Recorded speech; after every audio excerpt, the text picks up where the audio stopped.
Hello and welcome to Scrapping on the Fly. My name is Kristen and I am here with day number 6 of the 30 Days of Sketches with Christy's Beautiful Life.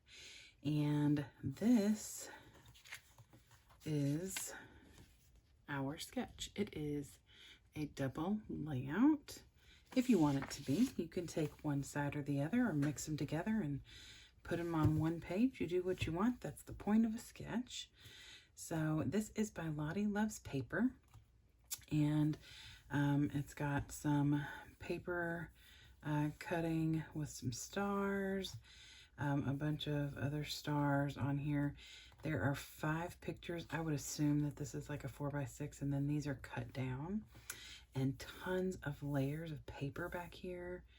And then some mixed media title, and then some journaling. Let me get that up there for you again. And Dotting About Flares prompt for today is to use 6 pictures. So I am going to definitely accomplish that. While this has 5 pictures and are mostly smaller, my pictures are probably going to stay pretty close to 4.5x6, and I'm going to put 2 horizontal 4x6s where this is. At least this is my thoughts. This is how I mentally have planned it, and you all probably understand that whatever you see in your head does not always end up on the layout. So I have decided, because of what I'm scrapbooking, I decided to use the Jen Hadfield Beautiful Heart Collection. And I was originally going to, hold on, I got all this stuff under here. I was originally going to do white, because, you know, it's typically where I go is white or black. But then I decided that I would use these coordinations, and this is baby blue, and it is a good thick cardstock. I kept thinking there was more than 2 of them here, and so I thought that this color would go really good with this collection. And the other reason I chose to do this and not white, which is my safe space, is because on the sketch, I have so much of a mess going on here. On the sketch, there are stars. So I cut these out on my Cricut, which, interestingly enough, before picking these blue background papers, I chose to cut them out on this paper, which I can use again since I put it in the middle. And this is actually coordinations called Ball Gown, and it is beautiful. I don't know if you can see that shimmer and shine, but it is so gorgeous. And I also had previously cut on my Cricut the little star wreath here, and oddly enough, I found the exact wreath that is in the sketch on my Cricut. I gotta move all this so I don't tear it up, because these are kind of dainty. So this is the exact, I mean, as far as I could tell, it is exactly the same as this. And so here's the other reason I picked this light blue, is because I can't use this on a white background or it would disappear, and all you see are these weird polka dots. So there are 2 of them. Actually, there's 3. Look, I need to be more organized and together, you all. There are 3 in the sketch. There's this one that's bigger, this one's a little smaller, and then this one's even smaller. I thought I could just use one and cut it where it's going to be behind all these layers, and tuck this little piece over here, saving paper. I don't want to cut up especially this gorgeous pattern paper. And then I cut the smaller one here to go underneath this picture. And then I wanted some stars in the pattern paper, so I picked this marble. On the back it's got faces, so I'm not going to use that. So I thought, pick this marble because it's got that yellow and brown in it. And then I made 2 from this paper. And the good thing about double-sided paper is I can pick which one I want bigger, the flower or the stripe. And then this one has little houses on the back, and then these neat little word phrases that say peaceful, kind, strong, relaxed, things of that nature. So, and then of course, like I said, I cut these gorgeous stars out on that coordination paper. So I've got plenty of stars and things to decorate with. So then I pull out a few different thickers, and this one has some navy blues in it that's called Captured. That one right there I do not end up using. It's got a quote on there I say to my daughter, and I thought I might, but I decided against it. It matches the blues in there, but I just didn't want to use that right now. And then this Hello Friend, it's got a lot of silver in it, and I'm going to go with gold. But there are some word phrases and those little circular numbers right there that I want to use because I think that they'll come in handy. And then this one is Escape the Ordinary, and it's got some banners and arrows that I really like and may very well use. So then I have my Dottie About Flair, and I have my school ones, and then I have some gold ones. The school ones are based on what the pictures are, but I'm going to go with the gold ones because they go best with what is going on in this layout. And I love their flair. And then the ink that I'm going to use for the splotches is this White Linen by Delusions. And then my pictures are a transition from preschool to high school of my daughter in her cap and gown in front of all her schools.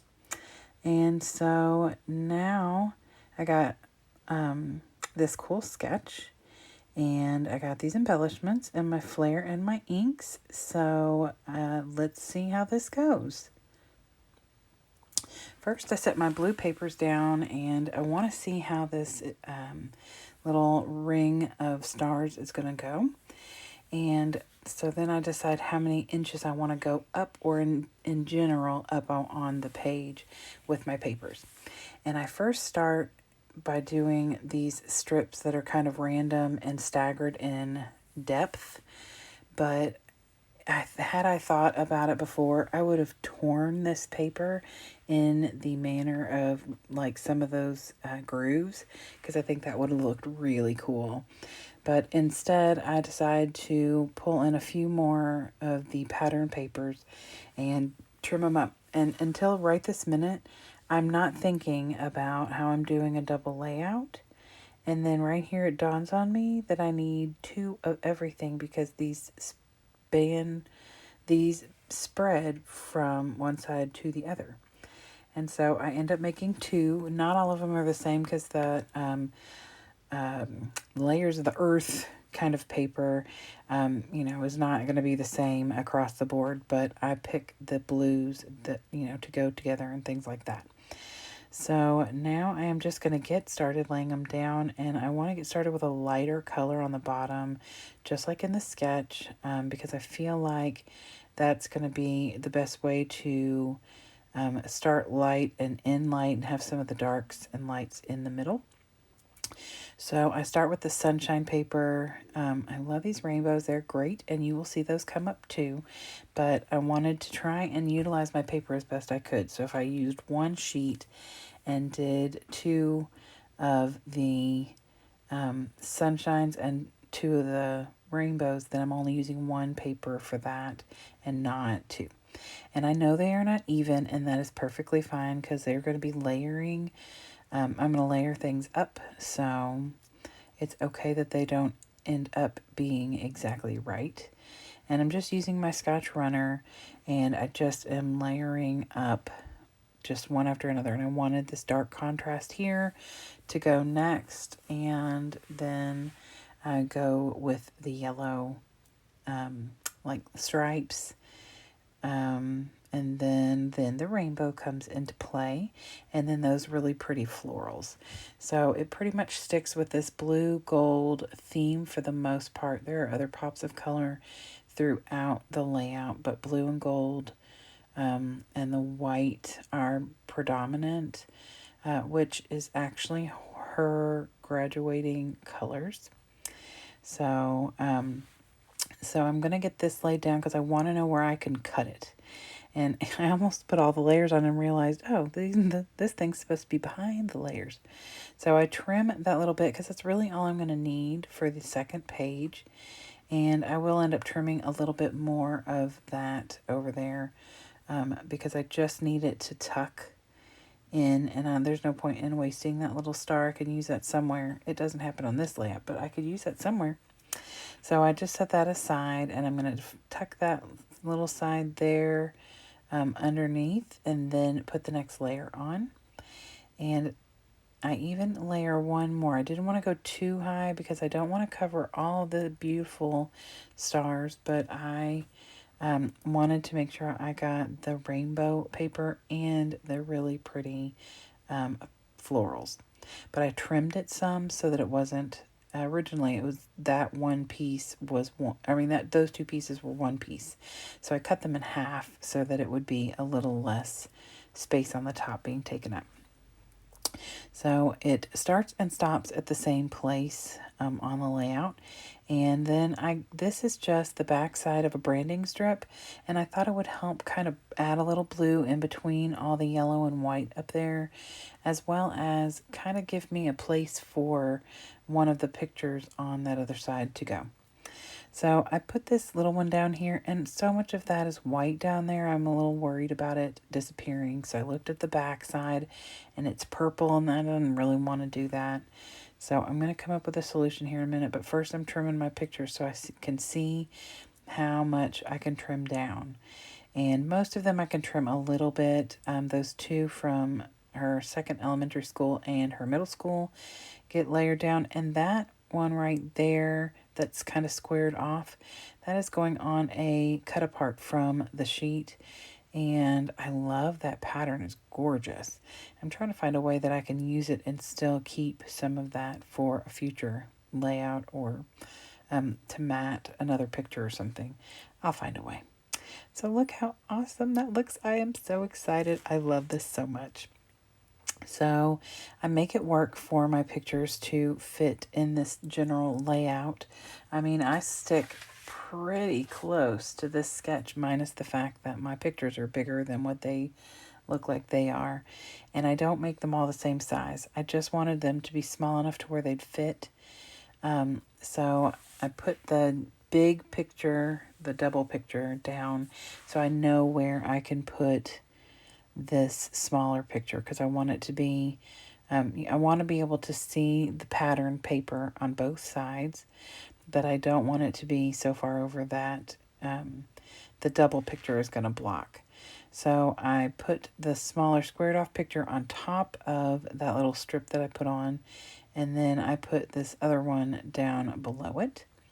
And I don't overlap those because there's words. The school is written right at the top, and her legs are, in cap and gown are at the bottom of the other one, so I didn't overlap those.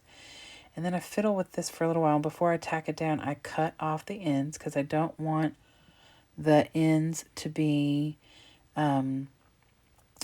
all across the bottom. I want them to be staggered like they are in the sketch. Not exactly like they are. I do let one go all the way over, and a couple of them are kind of on the way over, and I'm really not worried about them being perfectly straight. I'm okay with them being a little wonky. That's why I use my scissors instead of trimming them off beforehand. So I just thought this would be the best way that for me, so that the little star thing does not making sure it's straight, you all, sorry. Up close and personal. So I just want to make sure that all the little the star wreath thing was covered properly. So I just put some Nuvo Deluxe adhesive down on the stars because this little strip is very thin and I just don't want glue everywhere. So I get that down and tuck in the ends behind this paper so I know where I can trim these off. And I kind of get the piece that I cut from the other side so I have an idea for how much I want it to go over. Although they're not exactly the same. One of them I let go all the way over, although I need to trim it a smidge. So I get this side situated, and I actually decided to ink the edges of these pictures. I wasn't originally, but part of it disappears into some of the paper, especially that rainbow paper. I probably should have put that yellow up higher and the rainbow down lower, but I didn't. So I ink it with some black soot distress ink and put that down. And then, like I said, my little star was disappearing into the page. So I put it in my spray box and put a piece of paper behind it and sprayed it with my black marble distress, or not distress, but Delusions shimmer sprays. And I didn't do it to where it was completely saturated, but it was predominantly, there's almost some like little polka dots of ink on there. And I put glue on the back of it, and now I'm just patting it down because it's not completely dry, and I didn't want black all over my fingers. So I just took a tissue to pat down so it would stick. And then I inked up that other picture for the other high school picture, and I put that down. And then I get the little ends tacked down with my lovely little tape runner. And then I set it back down to see what I want to do for embellishments. So I start with the stars that I created with the pattern paper and just start building them. And I really am pretty close to where they're built on the sketch as well, because I really like the way they look. Now, I don't want to overlap something important on my picture, but those high school pictures, there's a lot of scenery that can be covered, and that's okay. So I use a couple of the pattern papers and one of the blue shiny ones from that coordination ball gown paper. And then on the other side, I kind of do the opposite. I do a big blue one and then a pattern and then a blue one again. And I really, really love how shiny, shimmery that blue paper is. The stars are just beautiful. And I'm just kind of scattering them around, like I said, in the general idea of where they are in the sketch. Now, I do add more. They don't have a whole lot of other embellishments. They just did, they treated this like a 12 by 24 and did the 3 clusters on the whole entire layout. I went more with a 3 clusters on each page. And 1 or 2 of them are kind of small, but it's still that visual triangle on both layouts. So I add some stars. On the sketch, the stars are between the big picture and the small picture at the bottom on that left layout. And I also added some to the left of the bottom of the big picture. And I did a little cluster of 3 stars there. And then to make the triangle, I'm going to put a little star above that little squared off picture and some other little bits and baubles up there as well. So that'll be the triangle on there on the left layout. And then the right layout, I have the 2 that are on the sketch, and then I make a little one down by the title as well, which I started building down there with Create Your Own Path, which is going to be my title. And then on the left layout, I used pretty much a matching chipboard that has gold arrows pointing, and that came from the Escape the Ordinary. And I love how those turned out. That looks perfect. And then I got my Delusions and I tapped out around. I didn't care if it got a little bit on my pictures. It actually is on the pictures in the sketch, which is totally crazy to me. So I just tapped it out around. I wanted to make sure it got some places where it was standing out, like on that blue and on the stars. And then I wanted to add a little more gold. So I got my gold stickles out and added a few little bits and bobs. And here's the sketch, and I'm done. I love this so much. I hope you all do too. I'm going to show you some close-ups. I hope you all will go below in the comments and watch all of the awesome people that are following along with 30 Days of Sketches and Christy's Beautiful Life. And I hope you all will come back and see me again tomorrow for day number 7. So have a great evening, and I hope you get a chance today to do something you love with someone you love. Happy scrapping!